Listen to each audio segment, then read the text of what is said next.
Hola, muy buenas, bienvenidos a todos. En el vídeo de hoy vamos a continuar con los extremos de funciones. Bueno, pues en este vídeo vamos a ver que realmente los números críticos y los extremos relativos están relacionados. Vamos a ver que allá donde tengamos números críticos, realmente tenemos extremos relativos.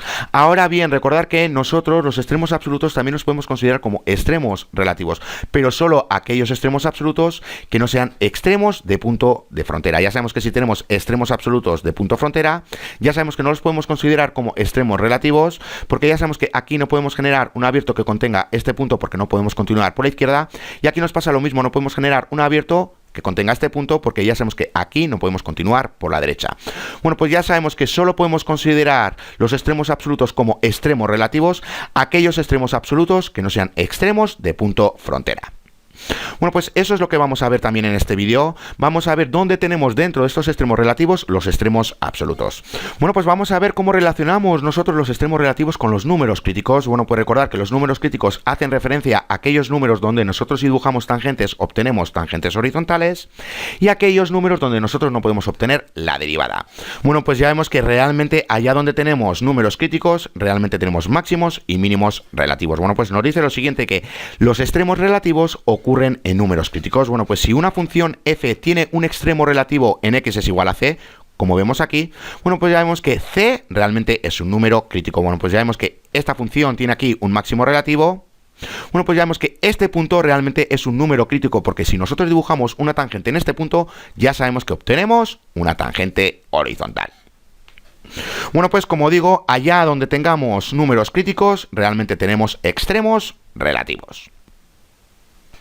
Ahora, para comprobar todo esto, bueno, pues vamos a ver su demostración. Bueno, pues nos dice lo siguiente, que si la derivada en cierto punto, y aquí se me ha olvidado indicar que se trata de una derivada, y aquí también, bueno, pues si la derivada en cierto punto cuando x es igual a c realmente no existe, entonces ya sabemos que por la definición del número crítico, c es un número crítico. Bueno, pues ya sabemos que si no podemos obtener la derivada en cierto punto, ya sabemos que estamos con un pico. Bueno, pues aquí tenemos un número crítico, pero ya sabemos que aquí tenemos un máximo relativo.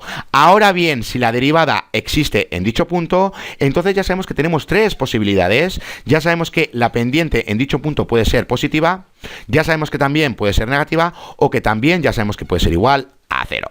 Ahora, para ahorrarnos argumentos, bueno, pues también se supondrá que el valor funcional cuando x es igual a c, bueno, pues que realmente es un máximo relativo. Si hubiéramos obtenido un mínimo relativo, bueno, pues esto de aquí variaría un poco. Así, por la definición anterior, bueno, pues ya sabemos que hay algún intervalo abierto que contiene a c donde se cumple esta desigualdad de aquí. Y ya vemos que h realmente es suficientemente pequeño en valor absoluto. Bueno, pues como tenemos un valor absoluto, ya sabemos que tenemos h positiva y también h negativa. Bueno, pues ya vemos que cuando h es positiva, este cociente de aquí es menor o igual a 0, y cuando h es negativa, bueno, pues ya vemos que este cociente de aquí es mayor o igual a 0. Ahora bien, recordar que el límite de este cociente diferencial cuando h tiende a 0 existe, y este límite de aquí, bueno, pues como ambos límites existen, ya sabemos que es igual a su derivada. Bueno, pues estas desigualdades de aquí se convierten en estas otras desigualdades de aquí. Ahora bien, ¿cuándo se cumplen estas dos desigualdades? Porque ya vemos que si la pendiente es negativa, aquí no puede ser negativa, porque ya vemos que aquí tiene que ser positiva o 0. Y si tenemos una pendiente positiva, ya sabemos que aquí no se cumple, porque ya vemos que aquí tiene que ser negativa o igual a 0. ¿Dónde se cumplen ambas desigualdades? Bueno, pues como aquí puede ser igual a 0 y aquí también puede ser igual a 0, si la pendiente es igual a 0, ya vemos que se cumplen ambas desigualdades. Bueno, pues acabamos de comprobar que realmente los extremos relativos ocurren en números críticos. Ahora, ¿qué pasa con los extremos absolutos? Bueno, pues si estamos con el dominio de una función con un intervalo cerrado, que va desde a a b incluyéndolos, bueno, pues ya sabemos que aquí siempre vamos a obtener un máximo y un mínimo absoluto. Ahora, ¿dónde aparece ese máximo y ese mínimo absoluto? Bueno, pues ya sabemos que tenemos dos posibilidades. O bien esta de aquí, ya vemos que aquí tenemos el punto más alto y aquí tenemos el punto más bajo. Bueno, pues ¿dónde aparece el punto más alto y el punto más bajo? Bueno, pues recordar que aquí tenemos un máximo relativo y aquí en este punto tenemos un mínimo relativo. Bueno, pues ya vemos que también los extremos absolutos pueden aparecer aquí donde tenemos extremos relativos. Pueden aparecer donde tenemos extremos relativos o pueden aparecer también en los puntos de frontera. Recordar que tenemos esta gráfica de aquí, donde tenemos el máximo y donde tenemos el mínimo. Bueno, pues esta vez los tenemos en los puntos frontera. Bueno, pues ya vemos que los extremos absolutos los podemos tener o bien donde tenemos extremos relativos o bien donde tenemos puntos frontera. ¿Cómo averiguamos realmente dónde tenemos esos extremos absolutos? Bueno, pues vamos a verlo rápidamente. Y para ello, para determinar dónde tenemos los extremos absolutos, bueno, pues ya sabemos que si una función es continua sobre un intervalo cerrado, entonces, bueno, pues ya sabemos que realmente un extremo absoluto ocurre ya sea en un punto de frontera del intervalo o en un número crítico c en el intervalo abierto. Bueno, pues ya lo hemos visto, ya sabemos que tenemos estas dos posibilidades. Aquí tenemos el máximo y el mínimo absoluto, que ya sabemos que los tenemos en puntos frontera. Y ya sabemos que tenemos esta posibilidad de aquí tenemos el máximo y aquí tenemos el mínimo. Bueno, pues ya vemos que el máximo y el mínimo ocurren donde tenemos números críticos. Allá donde tengamos números críticos ya sabemos que tenemos extremos relativos. Y ya vemos que esta vez el punto máximo y el punto mínimo ocurren en esos extremos relativos. Bueno, pues ¿cómo sabemos realmente dónde tenemos los máximos y los mínimos absolutos? ¿Los tenemos en los puntos de frontera o los tenemos en los extremos relativos? Bueno, pues para ello tenemos unas directrices a seguir. Bueno, pues aquí las tenemos. Ya vemos que tenemos que evaluar la función en los puntos frontera A y B del intervalo cerrado. Bueno, pues aquí tenemos este intervalo cerrado que va desde A hasta B. Bueno, pues tenemos que evaluar la propia función en estos puntos de aquí.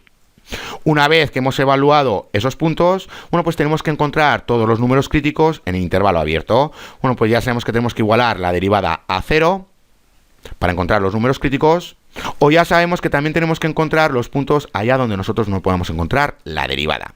Bueno, pues una vez que encontramos los números críticos, nos dice lo siguiente, que tenemos que evaluar la función original en todos los números críticos. Bueno, pues ya vemos que lo primero que tenemos que hacer es evaluar la propia función en los puntos frontera, luego tenemos que encontrar los números críticos y evaluar la propia función para todos esos números críticos, y luego tenemos que generar una lista. Ya vamos a ver dónde tenemos el máximo absoluto y dónde tenemos el mínimo absoluto. Bueno, pues para terminar de entender todo esto, vamos a realizar un ejercicio. Bueno, pues tenemos que encontrar los extremos absolutos de esta función polinomial sobre este intervalo cerrado que tenemos aquí y sobre este otro intervalo cerrado que tenemos aquí. Bueno, pues ¿cómo lo hacemos? Bueno, pues como se trata de una función polinomial, ya sabemos que es diferenciable en todas partes. Bueno, pues como es diferenciable en todas partes, ¿cómo encontramos los números críticos? Bueno, pues encontrando la derivada de esta función y luego igualándola a 0. Bueno, pues voy a poner otra vez en 100. Bueno, pues como digo, vamos derivando esta función. Ya sabemos que aquí podemos factorizar el 3, bueno, pues lo factorizamos, y luego ya sabemos que tenemos que factorizar este trinomio. Bueno, pues aquí tenemos la derivada. Bueno, pues una vez que tenemos la derivada, la igualamos a 0 y despejamos para la x. Bueno, pues igualando la derivada a 0, despejamos para x y obtenemos estos números críticos. Ahora bien, una vez que tenemos los números críticos, bueno, pues ya sabemos que tenemos que evaluar esta función de aquí para estos números de aquí, para los extremos del intervalo y también para los números críticos. Bueno, pues vamos con el apartado A. Ya sabemos que tenemos menos 3 y 1 como extremos del intervalo, y ya sabemos que como números críticos hemos encontrado el menos 2 y 4. Bueno, pues como estamos con este intervalo de aquí que va desde menos 3 a 1, bueno, pues ya vemos que el 4 lo tenemos que descartar porque ya sabemos que no está dentro de este intervalo cerrado. Bueno, pues ya sabemos que tenemos que encontrar los valores funcionales cuando x es igual a 3, a menos 3, perdón, cuando x es igual a 1 y cuando x es igual a menos 2. Bueno, pues recordar que aquí tenemos la función. Bueno, pues obteniendo los valores funcionales, ya vemos que obtenemos 20 cuando x es igual a menos 3, que obtenemos 30 cuando x es igual a menos 2 y obtenemos menos 4 cuando x es igual a 1. Recordar que este número y este número pertenecen a los extremos del intervalo y este número de aquí pertenece al número crítico que hemos encontrado. Hemos descartado el número 4 porque ya sabemos que no entra dentro de este intervalo cerrado. Bueno, pues ¿qué podemos sacar en claro? ¿Dónde tenemos el máximo y dónde tenemos el mínimo absoluto? Bueno, pues ya vemos que el máximo absoluto lo tenemos en un extremo relativo, porque aquí tenemos un número crítico, y ya vemos que el mínimo absoluto lo tenemos en un punto frontera. Bueno, pues aquí tenemos el mínimo absoluto del punto frontera, y aquí tenemos el máximo absoluto, que ya sabemos que corresponde a este máximo relativo. Bueno, pues vamos con el apartado B. Ya sabemos que aquí tenemos los extremos del intervalo, y ya sabemos que aquí tenemos los números críticos. Esta vez incluimos 4 porque ya sabemos que está dentro del intervalo cerrado. Bueno, pues nuevamente tenemos que evaluar esta función cuando x es igual a menos 3, cuando x es igual a 8, cuando x es igual a menos 2 y cuando x es igual a 4. Esta vez incluimos 4 porque ya sabemos que está dentro del intervalo cerrado. Bueno, pues cuando x es igual a menos 3 obtenemos 20, cuando x es igual a menos 2 obtenemos 30, cuando x es igual a 4 obtenemos menos 78 y cuando x es igual a 8 obtenemos 130. Bueno, pues ¿qué podemos sacar en claro? Que nuevamente aquí tenemos el máximo absoluto que está en un punto frontera. Y ya vemos que el mínimo absoluto, bueno, pues lo tenemos en un mínimo relativo. Bueno, pues recordar que aquí tenemos el máximo absoluto de punto frontera y aquí tenemos el mínimo absoluto. Ya sabemos que corresponde al mínimo relativo. Bueno, pues hasta aquí este vídeo. Ya en el siguiente vídeo vamos a ver el teorema del valor medio. Hasta la siguiente.